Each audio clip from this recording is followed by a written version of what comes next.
Boa noite, pessoal. Aqui é o vereador Ricardo Antonello, em mais um vídeo ao vivo, falando sobre o resumo da sessão de hoje, segunda-feira, dia 1º de abril.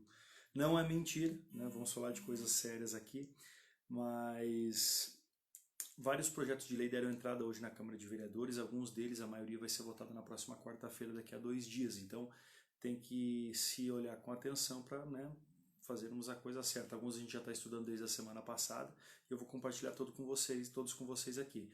Lembrando que este vídeo ele vai especificamente para o grupo do Mandato Compartilhado, que são as mais de 100 pessoas que ajudam a decidir as minhas votações dentro do mandato de vereador aqui em Joaçaba, mas qualquer pessoa da população, também está convidada, obviamente, a assistir. Todos os projetos de lei, os documentos que eu estou citando aqui, estão também no site da Câmara de Vereadores, então qualquer um pode entrar e olhar as leis na íntegra, ok? Então vamos lá, vou começar com o resumo da sessão de hoje com o parabéns aos soldados Shane e Robson, que foram 2 soldados do 11º Batalhão de Joaçaba, do Corpo de Bombeiros, que foram para Brumadinho, Minas Gerais, ajudar com o resgate lá das vítimas da barragem que estourou em Brumadinho. Então parabéns aí aos dois, foi feita a moção de aplauso para eles lá na Câmara de Vereadores. Só também, já finalizando, começando e finalizando nossa sessão de eventos aí desta semana, na próxima quarta-feira de manhã, 7h30 da manhã, na ACIOC, vai ter um evento muito legal sobre fontes de financiamento para empresas. Então, o superintendente do BRDE, Banco Regional de Desenvolvimento, vai estar aqui na ACIOC, depois de amanhã, quarta-feira, às 7h30 da manhã, na ACIOC, evento gratuito, para falar sobre fonte de financiamentos para empresas. Também vai ter várias empresas e startups lá participando, mas de qualquer empresa você está convidado a participar. Se não, tente divulgar aí para os seus contatos esse evento gratuito que a CIOC está trazendo mais uma vez com o apoio do Polo de Inovação. Tem também um outro pré-evento do Startup Weekend, que é o grande evento de geração de novas empresas, o Startup Weekend, que vai acontecer lá em maio ou junho, não tem a data certa ainda, a data foi trocada, mas dia 8 de abril vai acontecer às 19h30 no Auditório Jurídico da UNOESC, um evento de lançamento, um pré-evento do Startup Weekend, você está convidado a participar. 8 de abril, 7h30 da noite, no Auditório Jurídico da UNOESC. Bom, agora vamos começar com um pedido de informações que veio a resposta para a Câmara de Vereadores. Vereadores fizeram um pedido sobre quantas ruas já foram pavimentadas nessa administração. Então eu vou resumir, o documento está na íntegra, a gente vai publicar, mas está na íntegra no site da Câmara de Vereadores. Bairro Alvorada, 3 ruas pavimentadas. Bairro Santa Teresa, 6 ruas pavimentadas. Bairro Flor da Serra, 7 ruas pavimentadas. Bairro Frei Bruno, 2 ruas pavimentadas. Bairro Monte Belo, 5 ruas pavimentadas. Bairro Cruzeiro do Sul, 3 ruas pavimentadas. Bairro Centro, 3 ruas pavimentadas.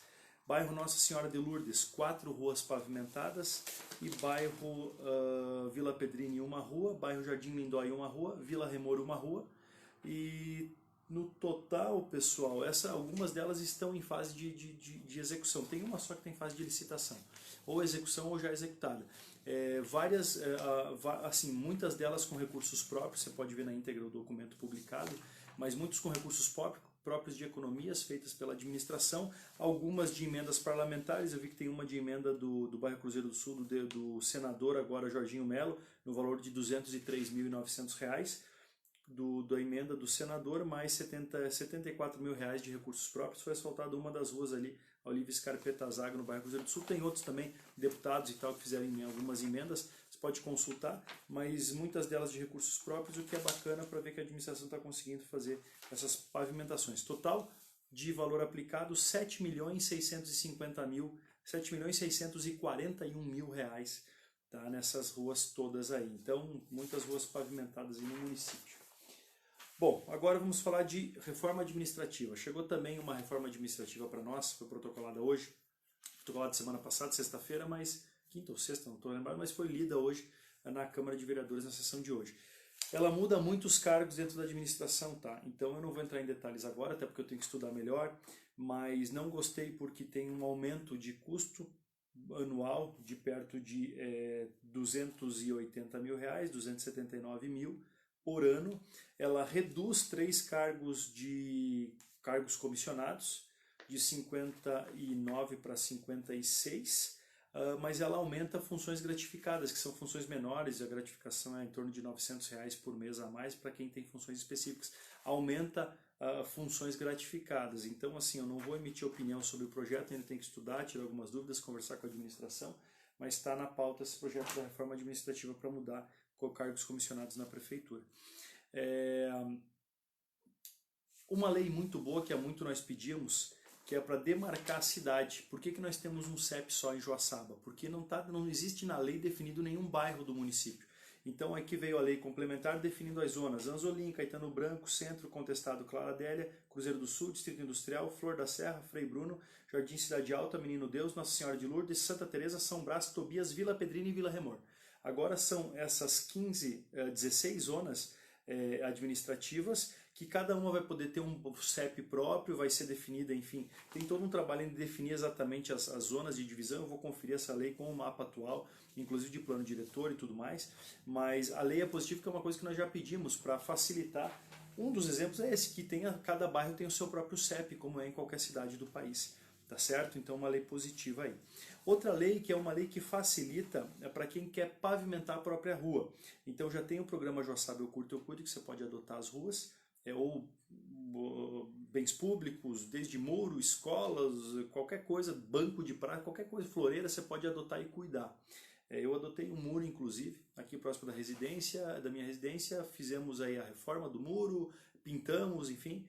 É legal, porque dá para colocar a plaquinha com o seu nome, de que está sendo um cidadão que está adotando um espaço. Eu, no caso, não coloquei a plaquinha, mas dá para fazer. De qualquer forma, assim, essa lei está facilitando especificamente para as adoções de pavimentação. Você quer pavimentar uma rua por algum motivo, daqui a pouco você tem uns terrenos lá, enfim, distantes, e você quer pavimentar para chegar até lá, você tem grana, tu quer fazer o asfalto. Então essa lei permite isso. Você exigir que o poder público faça é complicado, porque hoje a gente sabe, muita gente compra terrenos, até porque é mais barato, em uma rua que não está pavimentada, e fica exigindo que o município faça asfalto porque tem que fazer asfalto. Pô, calma aí, quais são as prioridades? Como é que tu vai decidir se vai fazer asfalto aqui ou ali? Então essa lei, ela visa o seguinte: tu quer asfaltar a própria rua, tu vai poder sem problema nenhum, só tem que, claro, protocolar um projeto, memorial básico descritivo, orçamento, cronograma físico-financeiro e tal. Tem que ter um engenheiro que tu vai contratar, porque tu não vai jogar asfalto na rua, tem que ter todo um projeto pré-aprovado pela prefeitura. Isso está na lei. Tá? Mas a lei vai viabilizar isso aqui. Eu acho que tudo que tem a ver com liberar parcerias público-privadas, ou liberar que as pessoas consigam melhorar a comunidade, para quem quiser, ótimo, nós temos que liberar isso aí. O programa Joaçaba Eu Curto, Eu Cuido tem mais de 20 espaços adotados, é um grande sucesso, e você, se quiser adotar qualquer coisa da cidade, você pode adotar. Tá? Então isso é muito positivo. Esse aqui é uma outra lei que veio, que é um termo de convênio. O Ministério da Agricultura autorizou continuar o convênio, vem para a Câmara a gente aprovar, mas basicamente é a possibilidade de médicos do município conseguirem fazer inspeção federal dentro do município para produtos de origem animal e vegetal e tal. Acho que é mais a origem animal mesmo. Isso, origem animal. Inspeção de produtos de origem animal. Então aí facilita tendo um médico daqui que possa fazer isso em convênio com o Ministério da Agricultura, tá? O MAPA. Que enfim, tem todas as siglas, todos os detalhes, a lei está na Câmara, a gente já conversou com os especialistas da área também, basicamente é para continuar o convênio, então a princípio está tudo ok com a lei, tá certo? Qualquer observação que vocês tenham dúvidas, coloquem aí nos comentários. Outra lei aqui sobre, e aqui um projeto de lei legislativo. Isso aqui, assim, eu já tinha conversado com o CDL há meses atrás, da necessidade de a gente verificar isso, tá?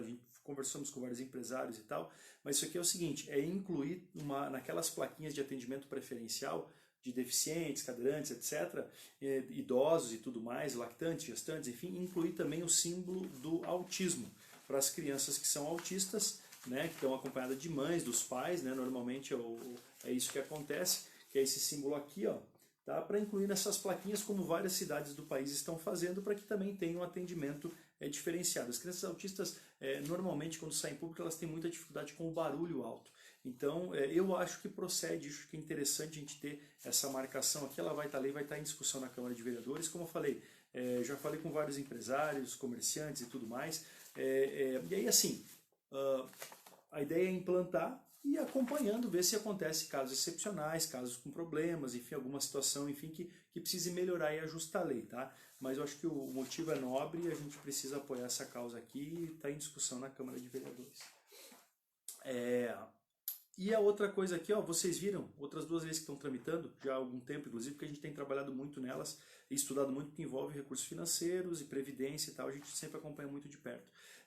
Foi publicado, algumas pessoas me procuraram falando, né, do déficit de Joaçaba, porque foi publicado em jornais no dia de hoje, ou ontem, não sei, que vários 63 municípios de Santa Catarina estão com déficit fiscal na Previdência Municipal. Porque alguns municípios, só para vocês entenderem, eles não têm previdência própria, regime próprio. Então, assim, os servidores da prefeitura se aposentam pelo INSS como qualquer empresa. Tem uma previdência complementar, alguns deles, para quem tem acima do teto, mas enfim, mas é pelo INSS normal. E alguns municípios têm regime próprio. Em Joaçaba tem regime próprio, Erval do Oeste tem regime próprio, Catanduvas, por exemplo, não tem. Então, alguns municípios têm e não têm. O que é o regime próprio? Em Joaçaba foi lá por volta de 2001, se eu não me engano, faz, enfim, em torno de 20 anos atrás, foi criado o regime próprio, que é um fundo chamado Empresa, onde todos os servidores que vão se aposentar, não importa o valor do salário, quem vai pagar a aposentadoria é o fundo. Então, ao invés de recolher os impostos da Previdência e tudo mais, de ser INSS, de recolher para a União, o INSS, não, recolhe-se para esse fundo, para o Empresa que está no município e que gere os recursos, está gerindo os recursos muito bem, inclusive as rentabilidades de aplicações financeiras, eu entendo da área, acho que a rentabilidade está muito boa, tá? Mas o problema é que o problema da Previdência não é rentabilidade, o problema da Previdência é que as pessoas estão vivendo cada vez mais, e é por isso que está essa discussão toda da reforma da Previdência no âmbito nacional. Né? Então essa questão do déficit que apareceu aqui nessa reportagem de Joaçaba, dos 88 milhões, né? É isso mesmo, o déficit atual que se tem, tá? Na verdade agora nos últimos 2 anos, com o reajuste das últimas leis e tábuas atuariais e tal, porque as pessoas vêm vivendo cada vez mais, então já foi publicado um estudo que inclusive aponta que o déficit é maior. Então é uma situação bastante preocupante. Então é claro que a gente está analisando alternativas e tudo mais e esperando a reforma da Previdência que vai acontecer no país, deve acontecer no país e isso deve refletir também, as leis vêm de cima para baixo aqui para os municípios e tudo mais. Não, a situação atual não é problemática porque o fundo do empréstimo tem 90 milhões aplicados, tá? Então tem muitos recursos. Se começar a faltar dinheiro é uma coisa para daqui a 10 anos, tá? Começar a faltar, 15, enfim. Só que é claro, a gente não pode ser irresponsável de deixar o problema só para os nossos filhos, para gerações futuras. Nós temos que pensar desde já. Então isso é fundamental de acompanhar de perto. Tem 2 leis que entraram que tem a ver com isso, porque elas visam criar 2 cargos, sendo que um deles não vai ser criado no momento, ele vai ficar autorizado a ser criado, mas já foi conversado, já fiz 3, 4 reuniões, eu e outros vereadores, enfim, com o pessoal da diretoria do Empresa aqui no município, de que vai ser chamado uma pessoa agora para o cargo, porque hoje como é que o Empresa funciona? Toda a parte administrativa dele, a prefeitura cede um servidor. Só que a ideia é criar um cargo de analista e um de técnico que sejam pessoas especificamente treinadas para a área da Previdência. Então eu já inclusive propus uma emenda que exige a mesma certificação que os bancos exigem para quem trabalha em banco, que é CPA 10 e CPA 20, para o técnico CPA 10 e para ser gerente de banco normalmente se exige o CPA 20. Então para o analista, que é um cargo de 3º grau, que tem faculdade e tal, eu sugeri que se exija o CPA 20 também na certificação antes de fazer o concurso público, para a gente pegar pessoas qualificadas. Mas tem essa criação da lei dos cargos, e a gente sempre quando vai criar cargo, é o caso da reforma administrativa que veio hoje, que aumenta algumas funções gratificadas, diminui o cargo comissionado, mas aumenta a função gratificada. Tem que ficar de olho, tem que olhar no detalhe. Então tem essa lei dos cargos, tá? Que a gente concorda com a necessidade, porém a gente sempre tem que olhar os números. Né? E tem outra lei que fala da taxa de administração, que é um percentual sobre o valor que a empresa arrecada para que se possa utilizar aquilo com despesas. Então hoje a taxa de administração é 1,5%, que vai para o cálculo do PASEP, porque o próprio Empresa, ele, sobre os valores aplicados e recolhidos, ele paga o tal do PASEP, que é o imposto que vai para o governo. Existe toda uma discussão se isso é bitributação, porque a prefeitura já paga no que arrecada, depois o que repassa ainda tem que pagar novamente o PASEP, enfim, isso está inclusive mérito de discussão na justiça essa questão. E aí tem outros gastos, como por exemplo, na última reunião dessa semana nós tivemos uma empresa que faz o cálculo atuarial para fazer esse cálculo de chegar na conclusão desse déficit aqui. Então tem que remunerar essa empresa e tal, enfim. Os valores eu acompanhei, tem todo um pessoal, né, diretoria também que trabalha depois do horário para poder fazer uma série de análises e assinar, desde liberação de de aposentadoria para quem se aposenta, até informação para o governo federal e para os órgãos reguladores sobre as aplicações financeiras e tudo mais. Então, existe uma remuneração para a diretoria, existe também esse servidor que a prefeitura cede hoje é pago, né, com recursos dessa taxa de administração e tudo mais. Mas além, de vez em quando existem processos e precatórios que tem que se pagar. Então, qualquer proposta da diretoria do Impresc, que o Poder Executivo então mandou em formato de lei para a Câmara, é aumentar a taxa de administração para 2%.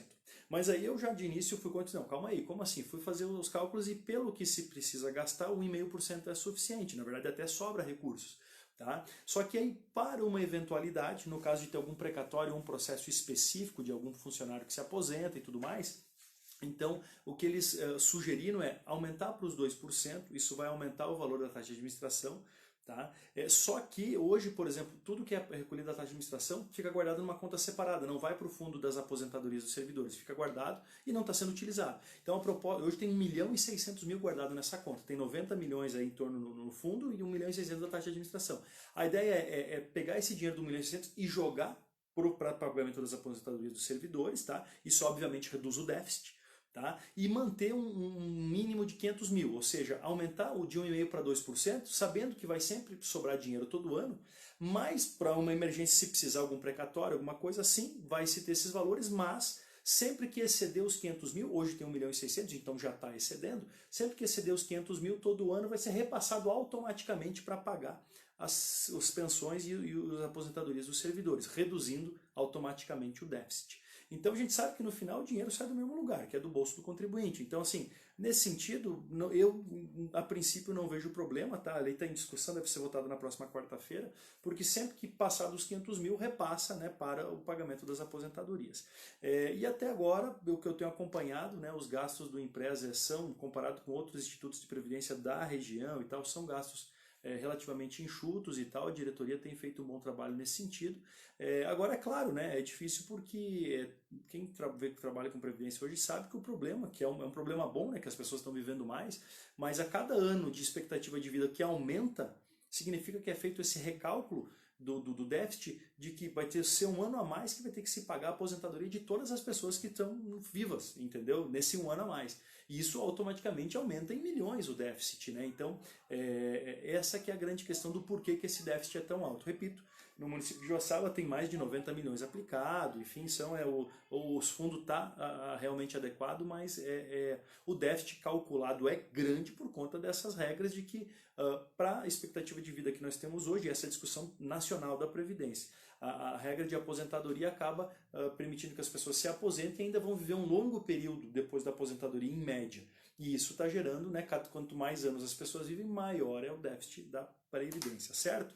Então tá aí essa questão das duas leis do Impresc, que é da taxa de administração e da criação dos cargos, e essa emenda que a gente colocou aí para que no máximo fique 500 mil aplicado a taxa de administração e o resto já volte para reduzir esse déficit. Nós precisamos trabalhar para reduzir esse déficit. E já falei com a diretoria do Impresc, na reunião estava prefeito, estava todo mundo junto, nós precisamos arrumar maneiras de fazer o município de maneira sustentável crescer. Porque quanto mais cresce a arrecadação, se resolve esses problemas todos. E sempre controlar a entrada, obviamente, de novos servidores, a entrada de gastos no município, que eu sempre coloco. O que mais vem na Câmara de Vereadores é gente fazendo um milagre, querendo isso, querendo aquilo, e tem que construir isso, tem que fazer aquilo, quer dizer, criar despesa todo mundo quer. É difícil achar fontes de receita. Eu, dentro do polo de inovação, há anos trabalho, antes de estar como vereador aí, a gente já trabalha porque eu acredito muito na inovação, nas startups, nas novas empresas gerando emprego e renda sustentável aqui na região. Tá? Então a gente precisa continuar a acelerar esse processo, fazer isso. Tem o secretário Michel Ávila, que está ali na Secretaria de Desenvolvimento Econômico Sustentável, que tem batalhado muito nesse sentido. A reforma administrativa, inclusive, aumenta a responsabilidade dele em algumas áreas para tentar agilizar esse processo de criação, abertura de novas empresas e tal, que nós precisamos no município gerar mais receita. Né? Ir atrás de empresas, tentar atrair. Eu sei que tem sido feito um esforço nisso, só que o Brasil está em crise, recessão há 3 anos, né, cara? Agora está começando a crescer de novo, então nenhum município está crescendo de maneira vertiginosa, assim, porque o Brasil está crescendo. Então nós precisamos retomar o crescimento e no município a gente está tentando fazer a nossa parte para isso, ok? Uma série de outras coisas acontecendo, precisa asfaltar Caetano Branco e a Santa Terezinha, claro que precisa, estamos cobrando do prefeito, parece que tem audiência marcada com o governador em breve aí sobre isso de novo, já foi falado esse ano com o governador sobre isso, já está no orçamento do governo do estado e tal, tem uma série de outros projetos acontecendo, o projeto para asfaltar aí por dentro da Vila Pedrini, ali, Cordaz, até o aeroporto, que foi falado semana passada. Agora vai ser asfaltado ali na frente da Aliança, ali, subindo o parque, passando a pontezinha, o Parque Novo da Cidade. Passa em frente à Aliança, chega no Barzag, dali sobe até a Chapiarte, ali, aquelas ruas ali. É indicação minha de 2 anos atrás, mas todo mundo já pediu essas ruas aí para asfaltar, então vai passar uma tubulação de 1 metro de diâmetro para captação de águas da chuva, que está alagando a rua lá em cima agora ali, que vai para Vila Pedrini, e vai descer por ali até o rio, então, e depois de passar a tubulação vai ser asfaltado tudo ali, enfim, todas essas ruas que foram asfaltadas aí a gente tem cobrado do prefeito para que, né, ele que é quem decide, né, que realmente se invista em infraestrutura. Precisamos, a tubulação de água lá da Caetano Branco também foi resolvida, né, já está funcionando há 15 dias, inclusive, a nova tubulação da CIMAI, que está trazendo água da estação de tratamento lá de perto do cemitério até o centro. Isso já reduziu o consumo de energia elétrica de algumas bombas da própria CIMAI. Falava hoje com o diretor da CIMAI sobre isso, então já está reduzindo custos e melhorando o fluxo de água para todo mundo, aumentando a pressão de água aí, em alguns bairros que precisava. E agora falta finalizar o esgotamento sanitário da Caetano Branco e, é claro, o asfalto tão sonhado e pedido e necessário, que a gente sabe, eu passo por lá todo dia, eu sei de quem sofre naquele asfalto lá, porque a gente precisa asfaltar isso o quanto antes, ok? Estamos cobrando. Qualquer sugestão, coloca aí embaixo e vamos juntos aí tentar melhorar as coisas, tá bom? Forte abraço para vocês, dúvidas coloque aqui embaixo. Ó, o Luciano Comim deu um alô aí, legal, Luciano, valeu aí por estar acompanhando, tá, estamos sempre à disposição, conversando esses dias inclusive, tá tentando aí melhorar o município. Além de tudo, ó, aqui comentei na Câmara hoje, no nosso discurso ao vivo que vai para a rádio e tal, falta a lombada na frente aqui da van, falta a entrada do Anzolim, que os moradores há tempos pedem. Tem 2 lombadas prometidas no Boa Vista, que eu combinei com o diretor de trânsito dessa semana, já ir com ele lá para sugerir os locais, enfim, que os moradores têm cobrado. Enfim, no Monte Belo foram asfaltados, e no Boa Vista também parte ali, foram asfaltados 5 ruas, já tem as lombadas ali onde pediram e tal, porque infelizmente, cara, não tem como fugir das lombadas, porque os motoristas são mal educados. É 1 a cada 1000, mas é 1 a cada 1000 que é irresponsável, que coloca a vida das pessoas em risco. Então, lombada eletrônica é complicado porque é muito cara, e a gente sabe que tem algumas situações eu até prefiro lombada eletrônica do que a física, mas enfim, na prática é a física que resolve esses problemas em bairros, ok? Então, infelizmente, gostaria de não precisar dessas lombadas, mas eu já tenho várias e várias provas de que elas, infelizmente, são necessárias, tá bom? Fora a questão da situação trágica, triste, comentamos isso na Câmara hoje, do acidente da motociclista aqui em cima no bairro Jardim Cidade Alta. Foi feita a lombada durante a tarde, ela passou de manhã para o trabalho, não tinha, voltou de moto à noite, a lombada estava lá sem sinalização, ela acabou saltando a lombada, caiu e bateu a cabeça, tá, enfim, tá em situação grave, né, na UTI, por conta dessa situação aí da má sinalização e enfim, que já foi corrigida, né, foi cobrado imediatamente da empresa para que sinalize todas as lombadas que estão sendo feitas no município, né, isso era uma necessidade, né, que havia, né, segundo informações que nos passaram da prefeitura, que já estava na licitação, que tem que ter a sinalização sempre, né, óbvio, mas é claro que agora tem toda uma situação de discussão aí. Para os motociclistas, eu comentei na Câmara, eu sou motoqueiro também, gente, invistam em equipamentos de segurança, bons capacetes, prendam sempre bem o capacete, que se você quando cai o capacete se solta, você pode estar 10 por hora que você está correndo risco de vida, entendeu? Então não é a velocidade que vai te ferir nesse momento, é o fato de você não ter a proteção, aí principalmente na cabeça, que é a parte mais sensível. Então, invista em bons pneus, essas coisas todas são fundamentais, né? E claro, tomem cuidado com a nossa estrada, porque você vê, ó, no caso não foi nem buraco, foi lombada, né? Lá tem placas há 2 anos no local para fazer a lombada, foi feito agora, mas daí sem sinalização, infelizmente essa jovem aí tá nessa situação trágica. Pedimos aí, né, que o grande arquiteto no universo aí ilumine a família e dê força para ela voltar sã e salva para casa, né, nossa, que essa tragédia aí não se prolongue, tá certo? Estamos torcendo para isso, tá? Então, um forte abraço a todos vocês, dúvidas coloquem aí embaixo. Tchau, tchau.